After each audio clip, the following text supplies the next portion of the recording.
Warning, listener discretion is advised.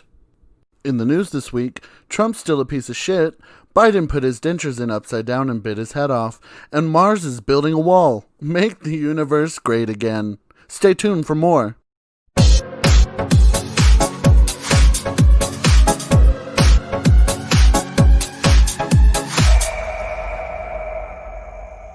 Hey, what's up, you guys? Welcome back to Ask Fonzie Anything. This week, we're going to do all kinds of stuff. I am currently drinking. Today, I will include a review of this week's alcohol, Western Sun Lime. It's a vodka. It's not a mix drink at all. It is a flavored vodka. It's 100% vodka that tastes like lime. And the first time I came into contact with anything of the sort, I thought that it was like a margarita mix, like a Jose Cuervo margarita mix that you would get at the liquor store and, pour it straight in a cup and it was already ready to go and you could sip on that and be feeling good. No, ma'am. This is a straight liquor and, today I'm going to talk about it. I have myself a drink. I am also going to be answering my very first listener question. I don't know if I said that. I'll edit it out if I did. And then I'm going to talk to y'all about stress and being a procrastinator and how I like to stress myself out because I'm a procrastinator and how I inevitably do my best work when I'm procrastinating, which is really stressful because I always wait last minute to do everything. I'm not the kind of person that you can tell, we're going to do this needs to be done at this time, but it's okay if it's not ready until this time because we really don't need it until this time. I will wait until the last possible minute. Don't tell me, oh, hey, Mondays we like to do this, but it's okay because we really don't need it until Wednesday morning. I will send that shit to you. I will get that assignment turned in. I will do that work Tuesday afternoon or Wednesday before you need it. I've always been that way. I'm terrible. I really am. We're going to talk more about it, but first, y'all are going to listen to a message from my sponsor. I am going to pour the testers and my drink for this episode, so that way I don't get interrupted. Anyway, we'll be back. And we're back. Okay, I resituated myself. I was going to be lazy today and sit in my bed and record this podcast, but I realized I set up this entire podcasting area and I needed to stop being lazy. And I needed to use it.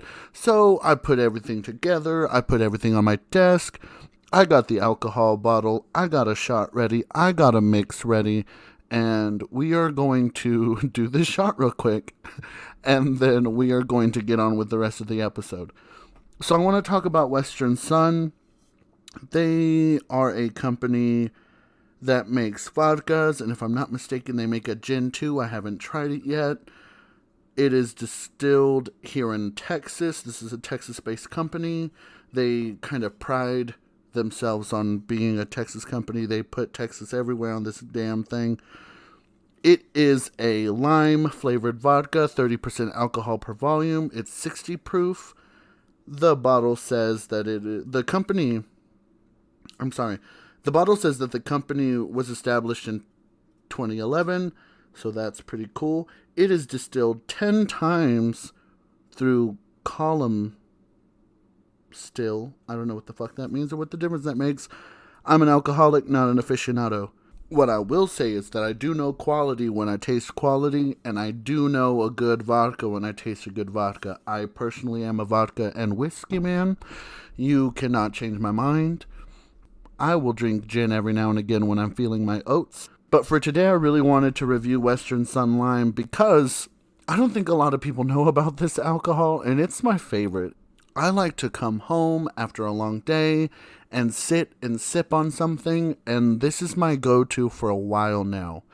The reason that I say that I don't think a lot of people know about this brand or this company or this vodka is because I requested to have a cocktail at the bar made using this vodka specifically, and the bartender told me, oh, we don't have that vodka. A lot of people weren't buying it, and I was upset because they had the blueberry version of this vodka, and when it comes to drinks, sweet fruity and sweet is not my zhuzh. Like, I don't like watermelon flavored stuff because it's too light. I need sour or dry or hard. I ain't fucking with no blueberries. You give me something with lime in it, I need a bite. I need something that has a little sourness to it. But that's my life. Anyway, so I poured myself a shot in the shot glass that I bought myself for my vacation to New Orleans. That vacation could probably be an episode of its own. I'm probably going to do a solo vacation episode when I'm getting ready to go on vacation this year, because I always go on vacation alone. I'll explain everything in that episode. It ain't going to be the next episode, though, so I don't want to hear anyone complaining about it when I do something completely different next episode. But, yeah, I got this shot glass in New Orleans. It has the Veve of Papa Legba. He is a voodoo deity dude. I'm not going to get into it. I like the shot glass. I, involve myself with voodoo. So it was cute and I bought it. But I poured it in that one. So hopefully, if I get too trash tonight, I will still have someone to guide me to the path to work in the morning. Okay, so I'm going to take this shot and I'm going to tell you what it's like.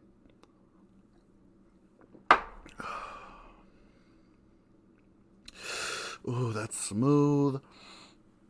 Vodkas normally are really smooth. You definitely get enough lime. You definitely get enough vodka. I love this company so much. Hey, y'all should fucking sponsor me.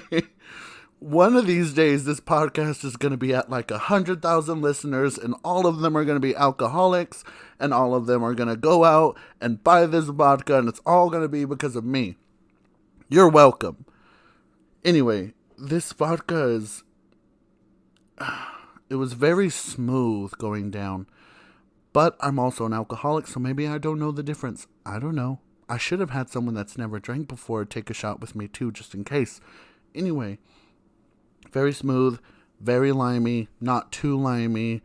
I like this vodka because it has enough lime to taste through a mixer. For example, if you mix this vodka with, let's say, some tonic water or some cranberry juice or some soda water, you would be able to taste the lime through that. But the lime isn't so overwhelming that if you sat and sipped it with some ice on its own, the lime isn't going to punch you in the face. And I like that. The lime, it's well balanced. That was a well balanced shot. I really, really like that. Kind of jealous that I don't get to try it for the first time all over again. That would be a great review. And yeah, so now I'm just going to sit and talk about stress and procrastination and answer this listener question while I sip on a drink I made from tonic water and Western Sun. There is a name for it. I do not remember. I'm already drunk. Just kidding. Anyway, I figured out what the name was. It's just a Western Sun lime and tonic. That was gay. Anyway, yeah, stress and procrastination. Let me tell y'all something. I am the worst procrastinator. I am. I will look for any and every reason to do things at the last possible minute. And I've convinced myself it has something to do with the fact that I do my best work under pressure, and the pressure of something needing to be done or turned in or anything like that, having its deadline met, in 2 seconds always just pulls the best shit out of my ass. As it pertains to completing a task, writing a paper, writing a book. Glory, I wrote one of the poems and the acknowledgments for that book like maybe 5 hours before the book was due for print. Like that is how much I like to push the bar and how I like to cross the line when it comes to things, or at least, sneak up to the line and then like push it a little bit and see if it bounces back or something. I don't know. I have always been this way. I can't help it. And then I've found that I will put something off till last minute. And then, the idea that, and the thought and the memory that I need to do this, or I need to turn this in, or I need to get started on whatever, will begin to creep in my mind. And then, I'll tell myself, oh, I can do it this day or this time. And then because I'm fucking lazy, sometimes I won't do it that day or that time. And I'll tell myself, oh, it's okay. I don't need to do it until this day. Or I still have all the time in the world to do it on this time, on this day or at this time. And I won't. And then I will constantly procrastinate and put things off until finally the stress gained from knowing that, hey, you need to register in like 2 hours or you can't go to school this semester, this year, will, finally build up so that I'm inspired to finally register for school or turn in a paper or finish my book or all of those things.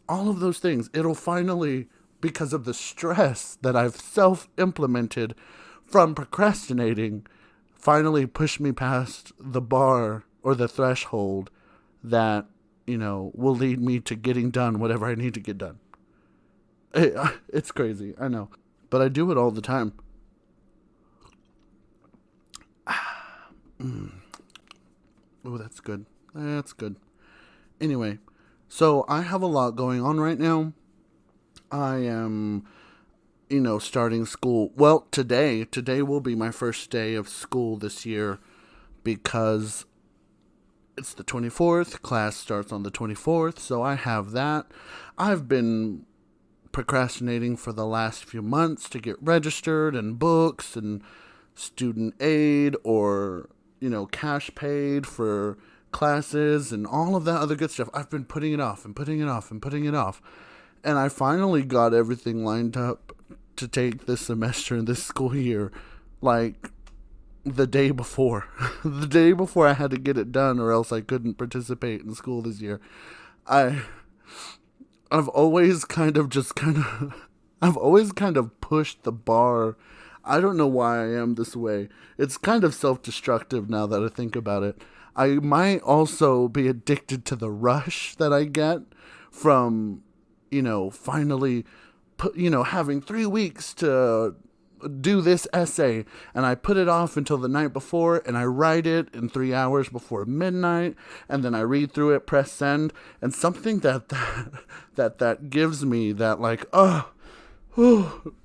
it's kind of like a mini orgasm.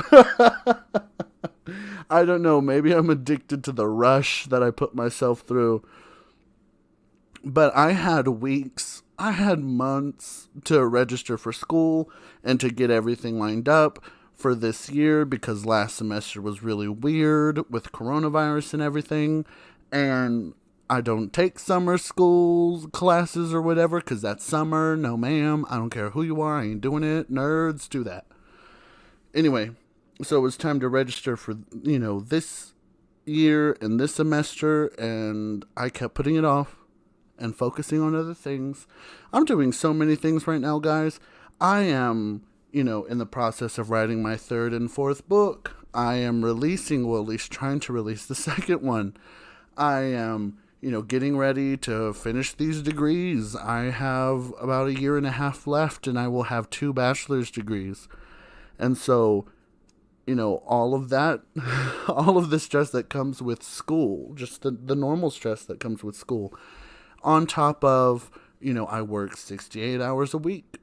Some people put themselves through enough stress working a full-time job and going to school at the same time, or working part-time and doing a full-time school schedule. But I'm working 68 hours a week and taking 5 classes this semester, 6th if someone drops out and I can get into political thought. But I will be taking 5 or 6 classes this semester and working 68 hours a week and finishing my books and trying to get the 2nd one released and scheduled for print. And I have so many things that I want to grow this podcast with. I have so many opportunities to take this all the way and to really get this out there for people. I am going to be doing a few interviews with other podcasters. I am going to be creating ads, working with an advertising group to get my books and my podcast lit up. So I have all kinds of things going on for me right now. But what I've come to realize about myself is that I tend to do my best work, one, when I'm procrastinating, and two, when I have a bunch of things going on. I remember watching an interview that Michelle Obama did about the way that President Barack Obama, she called him a plate spinner. And I don't know if y'all have ever seen a plate spinner at a circus or something, but plate spinners, they spin plates on these dowel rods. And they have, multiple up at a time. And after they get all of the plates that they're going to spin ready, they will put up another one and put up another one. And then, maybe they notice one plate isn't spinning as quickly, so it's about to fall, and they'll start working on that one, making sure that one gets back to spinning quickly, and then they'll put up another one and put up another one. Before you know it, they have like 10 plates spinning, and they're working on keeping these 10 plates spinning on these dowel rods.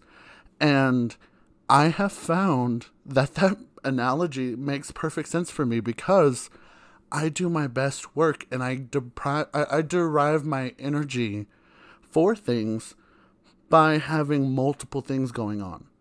And that'll kind of transition into my Fonzie's wisdom of the day and the answer to the question by my listener.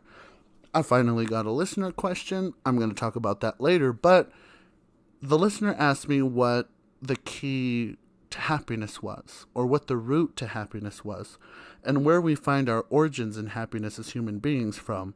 And so I want y'all to remember the analogy of the plate spinner later when I answer this question, because I'm going to bring it back up as a reference. But yeah, I've always noticed that I just do my best work when I have multiple things going on, because I'm focused. I know that I have to get it done. Failure has never been an option for me. Mama raised a survivor. Mama raised a success. Mama raised the kind of man that can handle this, and I'm gonna do it, and I'm gonna be a bad motherfucker because I don't know how else to be. I've really never been able to sit solemn with myself and at peace with myself if I failed at something, because I know my capacity to do better, to do the best at something, or to be the best at something, or to try my best at something. So I kind of get my energy in the same way that a plate spinner gets their energy from seeing multiple plates in the air spinning on these dowel rods. In the same way that Michelle says that Barack gets all of his energy from having multiple things going on at the same time, I have that same mentality that I've found when I have multiple things going on. I'm working full time.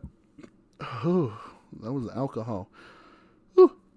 I've noticed that when I have multiple things going on at once, I have school, I have work, I have this, I have that, I feel as though I have a purpose, I have a goal, I have a task to complete, and I start running towards it, and I do everything I have to do to get that taken care of, and I feel energized, and I feel good about myself. And on the contrary, I've noticed also that whenever I was just working, or whenever I was just, the store manager, or whenever I was just going to school, or whenever I was just painting at home, I go crazy because I don't feel as though I am utilizing all of my potential and all of my gifts that the universe loaned me at birth to fulfill myself. And I've noticed that I go into my worst bouts of depression whenever I don't feel as though I have a purpose. And when I don't feel I have a purpose, or I'm not working towards my purpose, is when I'm just doing one thing or focusing on one thing. I don't know if that makes any sense. I hope it does. I am drinking. All of my thoughts might not be coherent and cognitive. I might not be the most cognitive person right now. Oh, my piano. Anyway, yeah, I kind of like, and I think there's something that RuPaul said about the fact that he knows that his biggest vice used to be that he liked the adrenaline of being late to something or putting himself through a rush, making himself rush to this, rush to that, rush to this. And I think that that's also one of my vices is just I am lazy when I want to be lazy. And when I know I'm being lazy, I don't necessarily take the steps to not be lazy about something. So sometimes I'll tell myself, oh no, I can put this laundry up later. And then for 2 days, laundry's on the bed and I'm sleeping on top of clean laundry instead of folding it and putting it away. Or, oh, I can take out that trash later. I'm going outside anyway, and then I never leave the house all weekend, and then trash is piled up until Monday. I have the worst habit of being a procrastinator. But step number 1. Step number 1 is admitting you have a problem. So, I also have noticed lately that I've decided to push myself, and whenever I notice myself being lazy or I'm not a lazy person. Whenever I notice myself procrastinating about something, I will tell myself, bitch, you better get that shit done right now. I'm not entirely sure where I get it from, though. Because looking back on it, my mother, she worked a few jobs and stuff out of necessity for raising us and keeping us fed. But I never saw that habit in her of juggling multiple things at once other than raising us and going to work, which in and of itself is a juggle all of its own. And I'm not putting down the job of a mother in modern society to juggle a household and children and work. I'm not trying to say that, but I never saw that as the reason that I developed this juggling, plate spinning habit. And when it came to my dad just kind of did whatever the fuck he wanted whenever he felt like it. He was a man of zero inhibitions and zero will. Like, he had no will to do anything, but he had all the will to have the will to not do anything. I know that doesn't make sense, but he just did whatever he wanted when he wanted to, and he had no desires to do anything other than what he wanted to. And if you told him something that didn't fit his fantasy of doing things when he wanted to, for the reasons that he wanted to, and if you didn't like it, you can hit the road. He wasn't down for that. And so, parent-wise, I don't think I got that. I don't think I got that habit from either of them. But I do know that as a child, I wasn't necessarily given people to look up to. I just had a bunch of examples of people that I didn't want to be like. So I knew I didn't want to be a single parent my whole life, working 3 jobs to barely get by. So I knew that I wanted to get an education. And then I knew that I didn't want to be the kind of person that hit people for no reason or degraded people and was in and out of prison and didn't have the best relationships with his children. So, I never really had anyone to look up to. I just had a lot of people I didn't want to be like, for better or for worse. And yeah, I think that's where I developed these habits of just doing, these habits of toxic ambition and just doing whatever it took to be somebody, to have something, to be someone, because I'd seen growing up a lot of nobodies, and those nobodies weren't really all that happy. I don't know, maybe that's shitty to say, but I'm just trying to be honest with y'all. Growing up, I knew that everyone that I kind of looked at or examined growing up wasn't happy. And they weren't happy because they didn't feel fulfilled, or they didn't feel like they did everything they wanted to do. And that happiness and that lack thereof kind of allowed them to punish the people around them in a way. It really did. And I didn't want to be like that. I wanted to be someone who knew what they wanted, saw what they wanted, and then went after it. So that way I wouldn't use my failures or my missteps as an excuse to treat other people badly or rudely or ugly. I didn't want that for myself, you know? All I ever saw growing up were people that were ugly to others because they were hurt. And Fonzie's wisdom of the day, Fonzie's wisdom of the day part 2 is hurt people hurt people. And unfulfilled people try and keep other people down. So maybe that's why I went through a lot of what I went through as a child, is because, you know, the people that I was around really had just been beaten down by life. And rather than do what I've decided to do as a child and as a teenager and as a young adult and try and rise above the circumstances to which I was born into, they kind of allowed life, after having kicked them in the mud, to cover them in it and to bury them in it. And I didn't want that for me. And I don't want that for me, which is why I've continued to still move forward. Even now, knowing that I am content in life. And I say that because let me change my seating position. I'm sorry, y'all. My ass was falling asleep, and I don't have an ass, so it's real bony. And that chair and my bony ass were not in agreement with each other on something, so it was falling asleep. Or my podcast is just really boring today. I don't know, but my ass fell asleep, so I had to get back in bed. Anyway, I don't remember what I was talking about. Oh, yeah. I was talking about being content. I noticed that I was content enough to die whenever I was getting my wisdom teeth taken out. I had this fear of being put to sleep and not waking up after the surgery.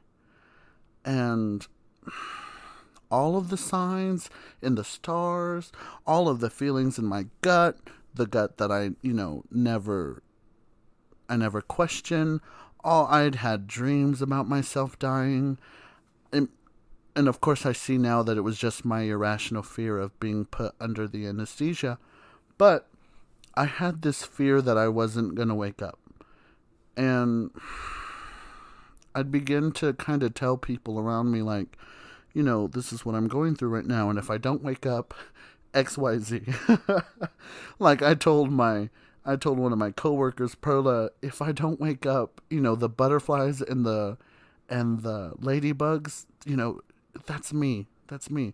I was giving people signs. I even told my mother, like, the way I see it, I might have done what God put me on this planet to do. Like, I was already saying goodbye. I told her, you were a piss poor mother of teenagers, but you were a great mother of young children and young adults. And if I don't wake up, I need you to let me go. And of course I'm crying because I'm a titty baby, and my mom's crying because she's a titty baby, and of course I'm crying because I get it from my mother because we're both titty babies. And I'd already just like, you know what, if this is it for me, this is it for me. At 25, I've done things that some people, just said my real age. At 25, I've done things that some people won't do their whole life. I've had art in a museum. I've had one of my books in a library. I can die. Some people search their whole life for a purpose, and I found one, and I've done it twice. And so I, at that moment, realized I was content enough to die, but I wasn't so happy I could die, And contentment brings me into the listener question, because I've asked y'all, and I've bugged y'all, and I've nagged y'all to send me questions so that I can answer them.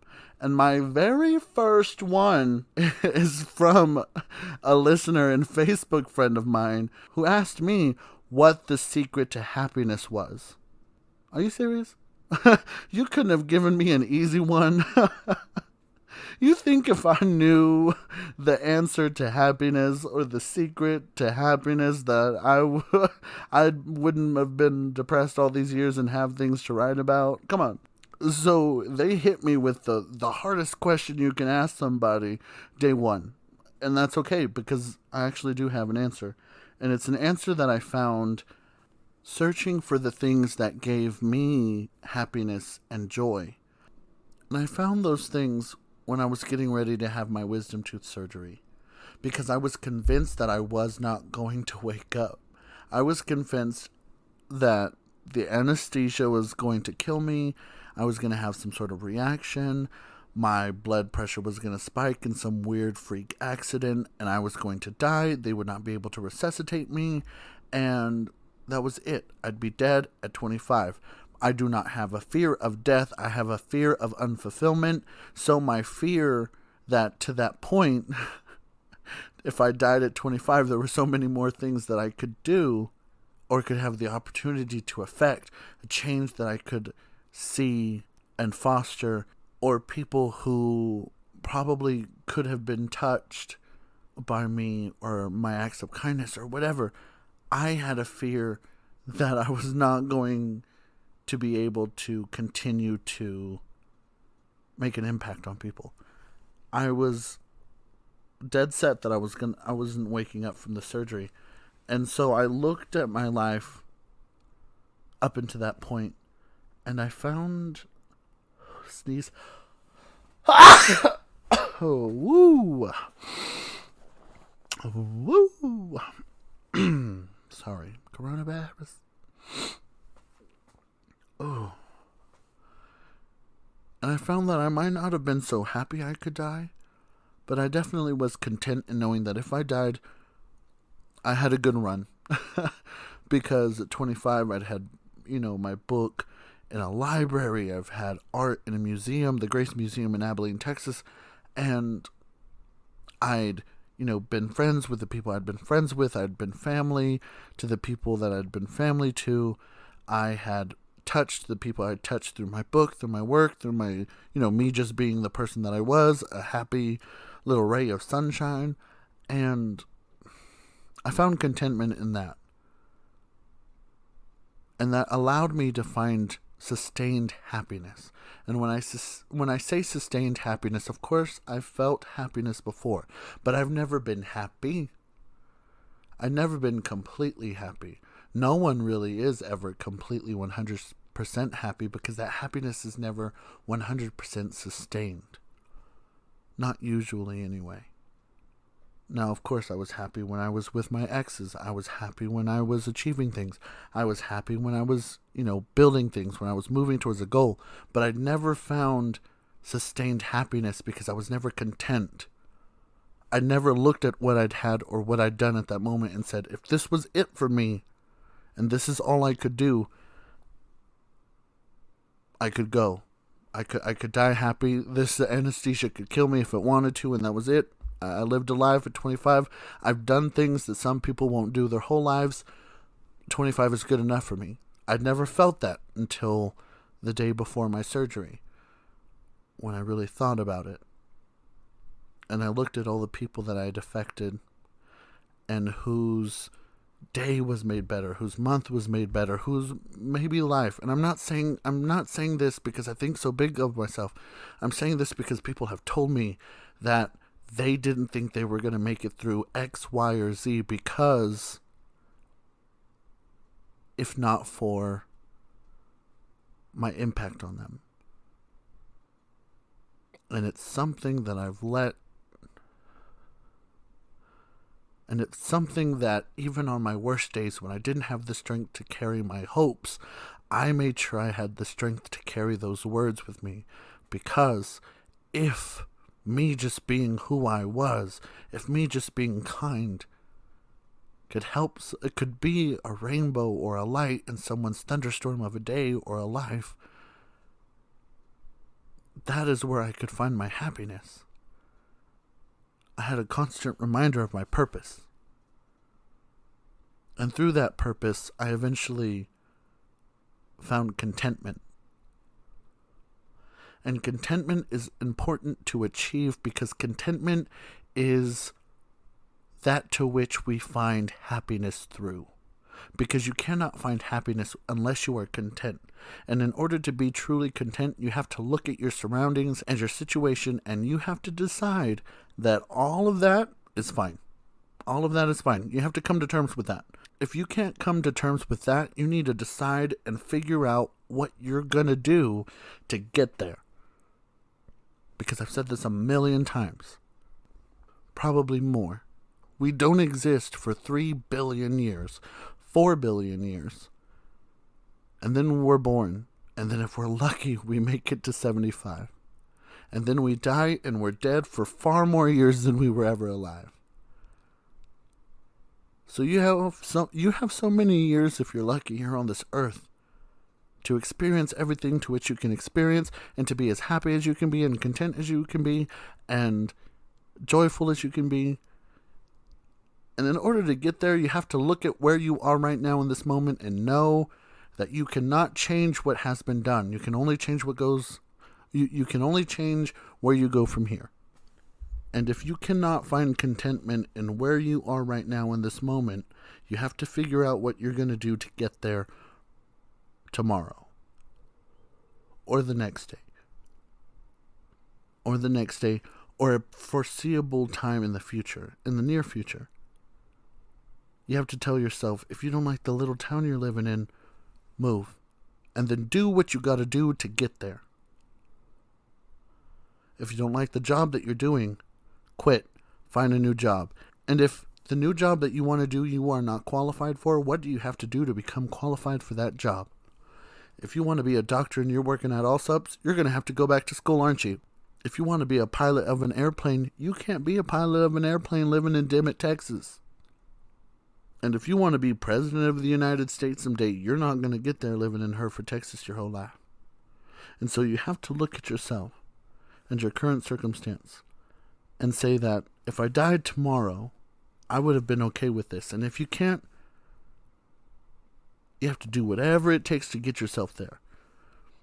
And that motivation and that journey towards your goal and that purpose, and the purpose to which you decided that your life was going to lead, that is where you find happiness and fulfillment. And it starts with contentment. So the secret to happiness, the secret to achieving happiness, is really contentment and basic satisfaction. It's not pleasure. It's not physical things or material things or outside experiences or other people or friends or boyfriends or girlfriends or husbands. In fact, you shouldn't have a husband or a girlfriend or a boyfriend or a wife until you are content with yourself.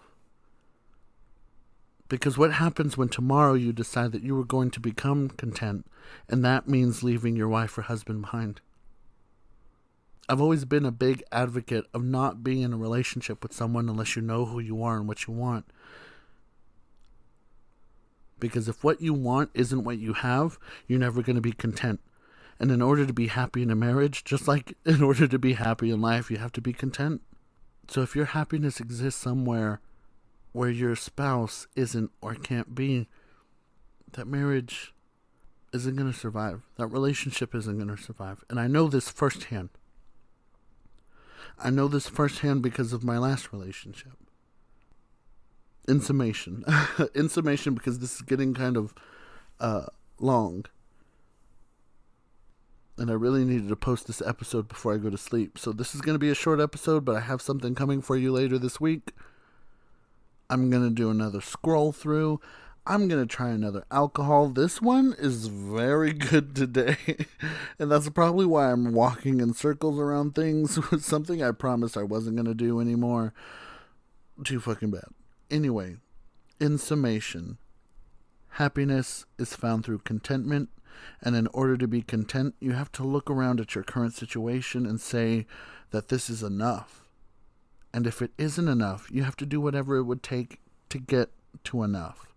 And for me, that involves education. For me, that involves being financially stable. For me, that involves having hobbies that fulfill me. For me, that involves writing books that share my emotions with people so that they have something tangible to represent their feelings, so that they feel as though their feelings matter because they exist. For me, that fulfillment involves helping other people and making a lasting impact on others. And so I work every day towards those goals so that I can find contentment and sustained happiness. Because although I have peace in knowing that if I died tomorrow, I can rest content in knowing that I'd served my purpose. I think that the difference between constantly wanting more and working towards the goal of being happy for myself through my own personal subjective experience is that I'm going to continue to do the best that I can so that I can impact as many people as I can, as kindly as I can, in as many instances as I can, for however long that I can,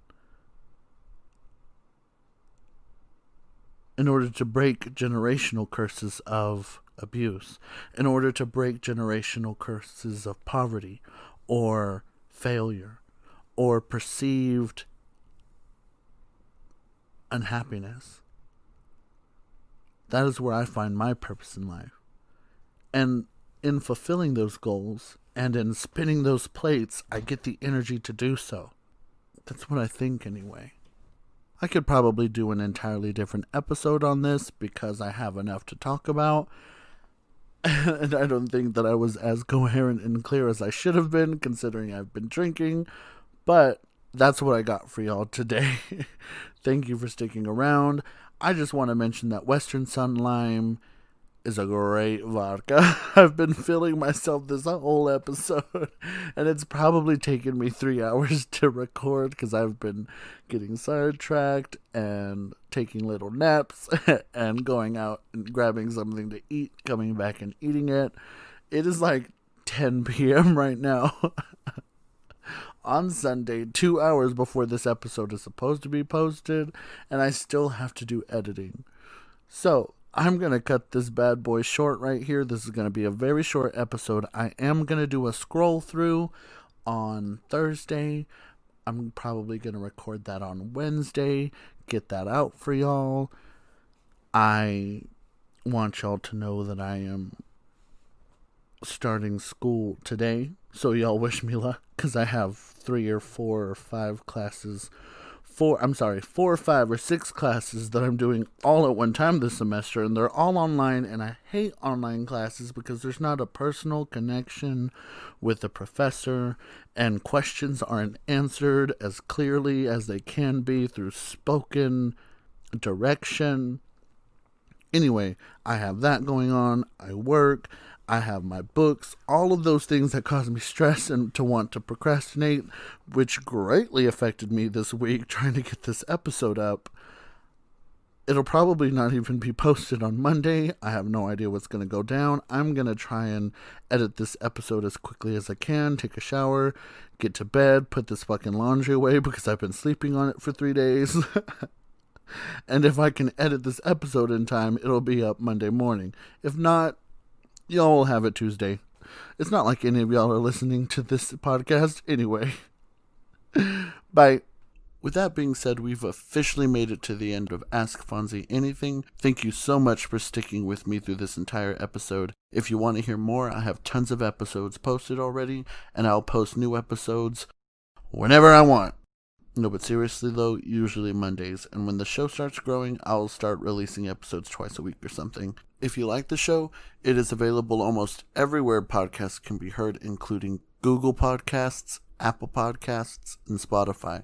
Make sure you add, like, subscribe, or follow me on my social media profiles. It's at Fonzie Graziano on everything, so you don't have to worry about missing an episode. Make sure and send me DMs to request episode discussion topics. You can write into me if you need advice. I've been told I'm an infinite spring of wisdom. I can definitely give you an outside perspective. I'll tell you what I would do anyway. And who knows, your letter might be the one I answer in the next episode.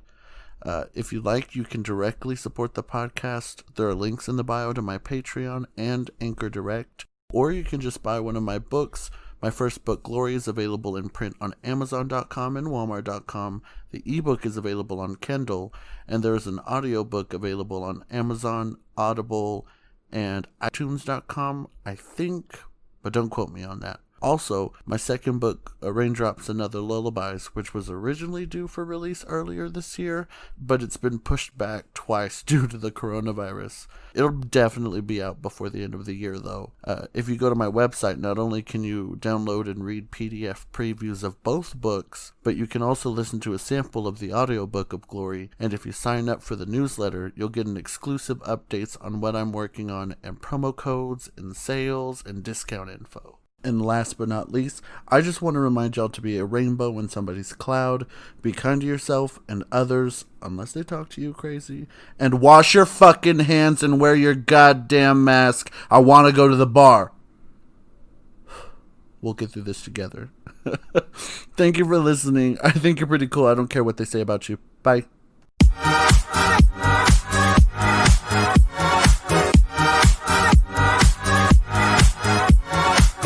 In next week's episode, I will be doing another scroll through. That was hella fun. We're going to do it again. I'm going to make sure that I'm following plenty of interesting things so that way it's not all about porn, gay people, and Lady Gaga again. Bye.